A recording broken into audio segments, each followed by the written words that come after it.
asifiwe. Kuna watu watatu wakizidi, Bwana asifiwe. Lakini kuna watu watatu ambao unatakiwa kuogopa kama ukoma. Mtu wa kwanza ambaye unatakiwa kumwogopa kama ukoma katika imani ni yule atakayekwambia nimefunuliwa. Mtu wa pili, nimesikia. Mtu wa tatu, nimeona maono. Alafu wanachokisema kinatofautiana na maandiko. Na mtu mwingine ni yule ambaye anataka kuthibitisha jambo lake pasipo maandiko. Watu wanne hao, sio watatu tena. Naona hao ni watu hatari katika imani, na ndio hao sasa wanaangaisha watu, wanaangaisha Wakristo wengi, hasa wasiosoma neno la Mungu, wale ambao wanapandikiziwa hofu. Unajua hizi kategori nne ambazo nimezitaja huwa zinazalisha hofu, zinazalisha dhambi zingine ambazo hata Bwana mwenyewe akuzitaji. Yaani hata neno lenyewe haijasema. Naona mtu anakuambia nimefunuliwa, lakini ukiangalia katika maandiko anachokisema hakipo. Unaona? Lakini anakuambia nimefunuliwa. Sasa umefunuliwa na Mungu au na shetani? Au ni mawazo yako? Kwa sababu shetani naye anacheza katika mawazo yako vile vile. Kwa sababu hata mitume walikuwa wanaona maono, lakini walikuwa wanaona sawa. Manabii pia walikuwa wanaona maono, lakini walikuwa wanaona sawa. Kwa mfano, ukisoma kitabu cha Matendo ya Mitume sura ya 10, utaona pale Petro wakati ameenda kuomba, wakati yuko katika maombi ameomba, akaletewa chombo chenye pembe 4. Unaona Lakini mule ndani kuna kila aina ya mnyama, kila aina ya mnyama, wasafi na wasio wasafi. Unaona Lakini Bwana baada ya hapo, Bwana anawaleta watu kutoka mataifa mengine, wanakuja kwa Petro ili waende kwa yule bwana yule ambaye ni mkuu wa kikosi cha Italia, ambaye alikuwa ni Cornelio. Lakini baadaye Petro alikuja kugundua, baada ya kuona wale kuna ile nyumba ya yule mtu wananena kwa lugha, wamejazwa na Roho. Naona akasema kwamba hata mataifa nao wamemwagiwa kipawa hiki.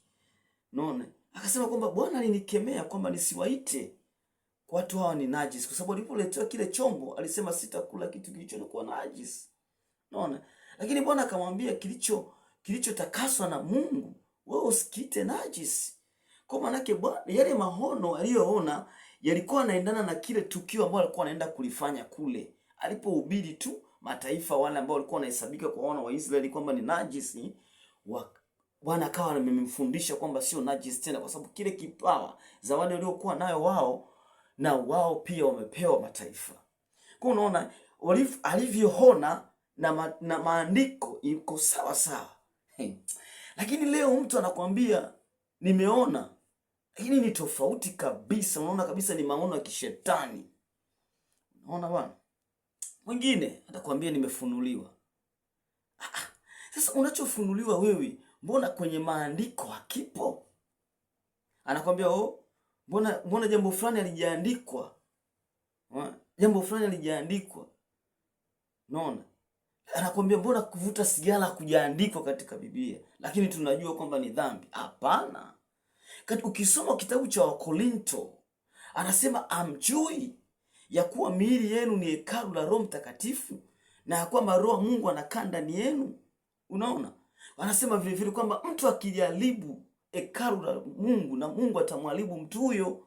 Sasa ukivuta sigara si unaharibu hekalu la Mungu. Unaona? Kwa lile neno tu la hilo neno tu kusema wewe ni hekalu la Mungu, bado ni neno takatifu ambalo linakuzuia wewe. Automatically linatenda kazi hilo neno, ndio sehemu yake. Unaona? Hata kama lijaenda direct.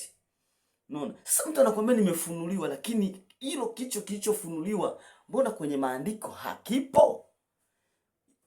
Unafunuliwa na nani? Au ni mawazo yako? Au ni pepo amesema ndani yako? Unaona? Kwa hiyo yaani hawa watu ni wa kuogopa. Na mara nyingi watu hawa huwa wanazalisha dhambi. Wanadhalisha dhambi zao zingine. Utakuta anakuambia kwa mfano anakuambia eti kutokusoma Biblia ni dhambi. Ukimuuliza imeandikwa wapi? Hana maandiko. Anakuambia tu tunajua kwa sababu Roho Mtakatifu yuko ndani. Unajua hata wokovu kuja kwa Yesu. Bwana Yesu hakulazimishi. Unaona? Hakulazimishi. Unaona? Anasema hakulazimishi. Unaona? Lakini ukikataa neno lake ndio dhambi sasa. Kwa sababu imeandikwa kwamba nuru imekuja duniani na watu wakakataa nuru, wakaipenda giza. Unaona? Na anasema na hii ndio hukumu, kwamba nuru imekuja ulimwenguni na watu wakapenda nini? Giza. Kwa hiyo kukataa neno la Mungu ndio dhambi. Lakini sio kusoma neno la Mungu eti tuseme ni dhambi. Imeandikwa wapi? Wapi ilikoandikwa? Ukimwoji, ukimbana kwenye kona, anakwepa, anakuambia eti nimefunuliwa. Umefunuliwa wapi? Mbona wanaofunuliwa wote walikuwa wanafunuliwa kutokana na neno la Mungu? Unaona bwana?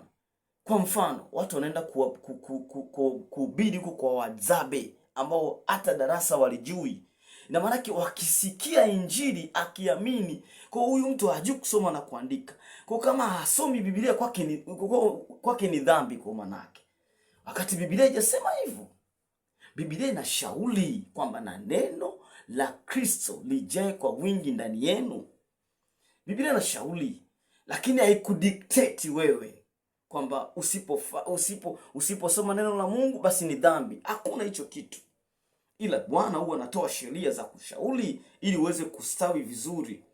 Ndio maana hata ukisoma kile kitabu cha Yoshua anasema kwamba na kitabu hiki cha Torati kisitoke katika kinywa chako, ili upate kutenda sawa sawa. Kwa hiyo ni ushauri. Sasa watu wanashindwa kuelewa kwamba kuna maneno ya Kristo ambayo yanakuja kwako kama ushauri ili utende sawa sawa. Unaona? Ili utende sawa sawa. Unaona? Kwa sababu kama kusoma neno la Mungu, kusoma neno la Mungu unasema ni dhambi. Kwanza imeandikwa wapi? Dhambi ni pale ambako utakapokataa neno la Mungu, kuliamini. Ukilikataa, hapo ni dhambi. Lakini umelikubali. Kwa sababu kuna kesi nyingi. Kuna mtu ambaye hajui kusoma na kuandika, lakini anaingia kanisani, inabidi asikilize mahubiri, yanamjenga kwa sababu hata imani yenyewe tumeipokea kwa kusikia neno la Kristo, sio kwa kusoma. Naona sasa kazi hiyo. Sio kwa kusoma. Tunasikia mahubiri. Naona bwana, maandiko tunayasikia kwa kusikia imani. Naona, lakini sio kwa kusoma. Biblia inasema kwamba imani kwa kusoma, kwa kusikia. Naona, unapata imani. Kwa maana kuna watu ambao watakuja katika imani hawajui kusoma na kuandika. Kwa mfano kwa WhatsApp huko ndani huko, watu ambao ni wafugaji hawajui masuala ya elimu, wameenda kule, wameisikia injili, wameikubali, hajui kusoma na kuandika, umwambie ni dhambi eti kisa asome Biblia? Hapana. Kwanza maandiko hajasema hivyo kwamba wote kutokusoma maandiko ni dhambi. Haipo hiyo. Straight polojo. Unaona bwana? Kwa hiyo waogope watu hawa ambao pia wengine eti anakuambia ubatizo kwa jina la Baba na la Mwana na Roho Mtakatifu ndio ubatizo sahihi, lakini ukimbana kwenye kona hana maandiko. Sasa mtu wa namna hii muogope. Hayuko sahihi. Kwa sababu tunachokiangalia sisi ni maandiko. Bwana anasemaje? Na Biblia inasema kwamba tumejengwa kwa imani yetu, tumejengwa kwa misingi ya mitume na manabii, na Kristo ndio jiwe la pembeni. Sasa mitume hawa walifanyaje katika ubatizo? Mitume walibatiza kwa jina la Yesu Kristo. Sasa ukituletea porojo kwamba eti walibatiza kwa jina la Baba na Mwana na Roho Mtakatifu ndio ubatizo sahihi, eti Roho alikuwa anashuka. Hapana, si hivyo.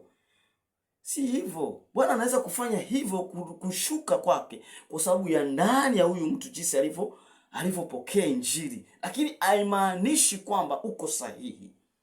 Biblia inasema kwamba wakati unatenda dhambi, Bwana alifanya kama haoni. Sasa hivi kwa sababu umejua, basi tubu.